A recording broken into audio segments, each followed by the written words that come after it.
Hi everyone. I wanted to do just a little quick show because some people were asking me, who do we call upon to help us with our work?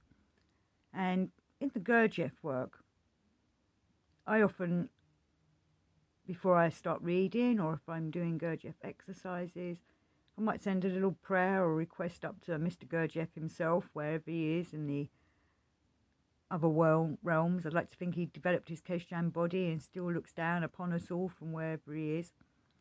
And I often ask him for help or advice or to help me clear my mind. But also we can call upon obviously the Christ or the Buddha, or if you're from Islam you can call upon Muhammad. And Gurdjieff does an exercise where you can reach out to them, because where they've developed themselves, they've gone up into the ether after they died, and they're, obviously I'm paraphrasing here, it's better to go and read the actual exercise.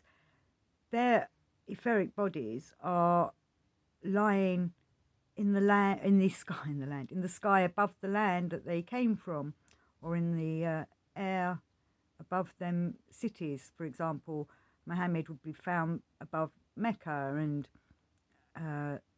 Christ would be above Jerusalem. The Lama that Gurdjieff talks about would be above Tibet, or the temples in Tibet. And I believe he says Buddha would be above India. But they're out there in the etheric realms, and we can connect with them. We can reach out to them, asking for their help and their advice, I was going to say then, to let them know that we're trying to do that kind of work with them. And I've often emphasized that, with the gods, they're waiting for us to reach up to them. They're always there listening, and I believe that's the same with Christ, Buddha, and other greats that have been religious teachers and brought us the ancient wisdom through their paths. And some people would say, oh, angels and archangels, we can call up to them as well.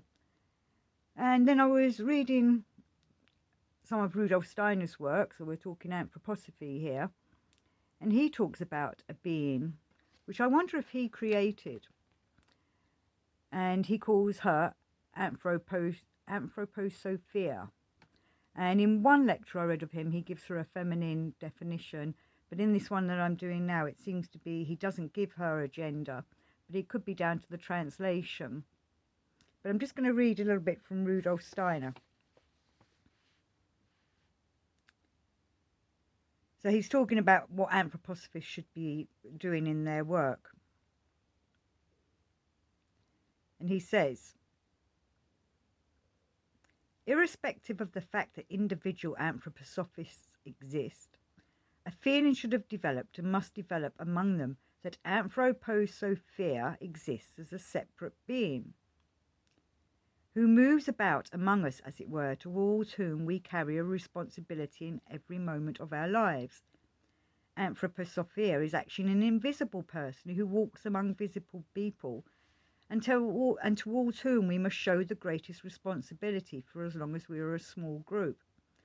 Anthroposophia is someone who must be understood as an invisible person, as someone with a real existence who should be consulted in the individual actions of our lives. So he's kind of talking about this Anthroposophia. She's carrying on the wisdom, the ancient wisdom, and carrying on the wisdom and the connections to anthroposophy. And so I think there are other beings out there, in whatever you want to call them. Like I was saying at the beginning of, Christ has died, resurrected into his etheric body, so he's now above Jerusalem. We can be contacted. We can reach to these beings for help in our spiritual and soul development, and they are there waiting to help us.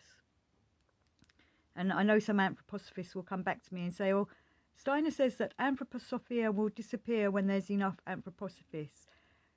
It's not down to quantity. I think it's the quality of what these anthroposophists are doing, and whether there's anthroposophy being spread out into this world, then she may no longer be needed because she will be within everybody that's developed themselves. I hope I'm making sense here. we're being encouraged and guided by Anthroposophia when we're doing our anthroposophy work. And then it made me wonder about, well, perhaps from the dark side, all those dark forces are out there, all them dark people that are creating dark forces. And as we know, many people do magical things that evoke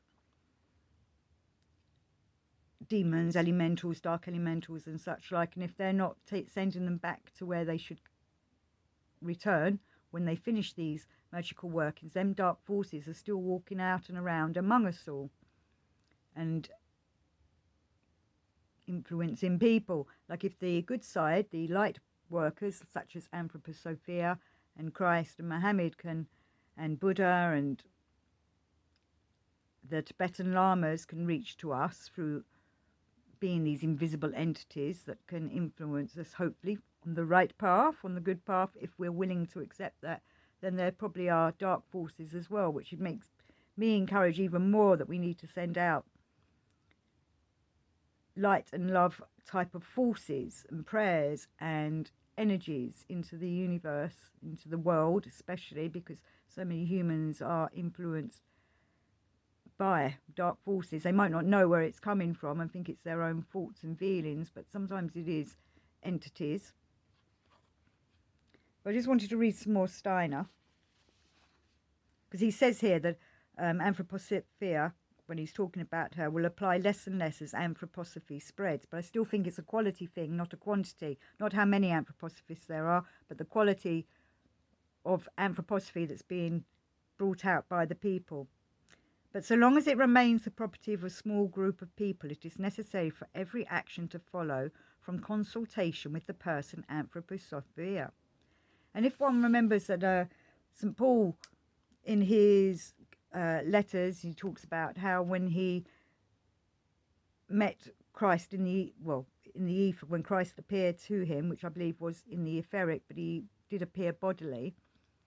Paul was originally Saul, and it had such a transformation on him that he changed his name and changed his ways and became Paul. But he also started using the mantra, not I, but Christ in me. He embraced Christ into him so that he could do the good works and have Christ working through him. And this is the same kind of thing.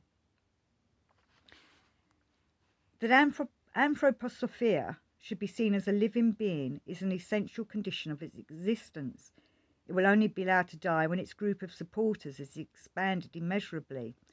What we require then is a deeply serious commitment to the invisible person I've just spoken about, and that commitment has to grow with every passing day. And I feel that's the same with, if we're committing ourselves to whether it's Christ, Buddha, Muhammad, the Tibetan lamas, or even to people that we have worked with who have passed on, or like Gurdjieff, or possibly even Ouspensky, I don't know. But anyway, definitely Gurdjieff, or whoever you're following a path of, you can reach out to them to help influence us, to consult with. They might not appear and speak to you face to face, but I think that their energies would come down into you and they can have an influence upon yourself. And it was just something that's been on my mind quite a lot recently, especially because of these emails I was receiving asking me, who should I be talking to? And it can be quite confusing. I often pray to Archangel Michael. I'd like to think that,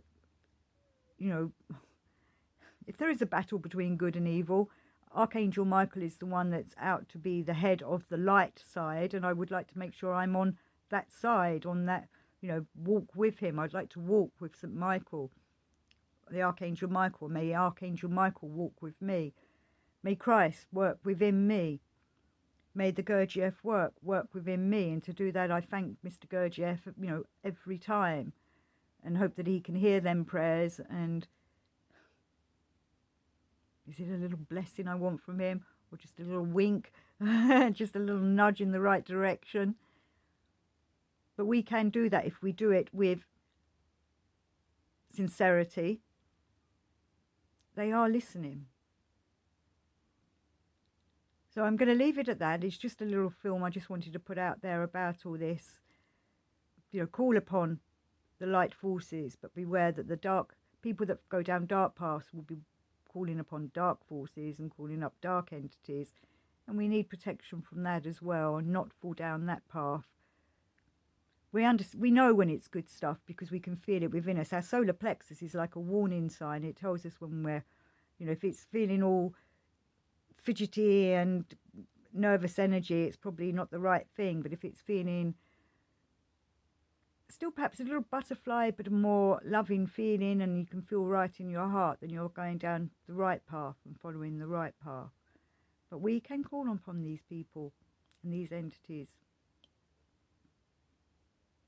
So may you walk with the gods, may you walk with the archangels and angels, and may you walk with the spiritual teachers you want to be with. Not I, but Christ in me. Wisdom is in the light. Go to the light. Be part of the light. Thank you for watching.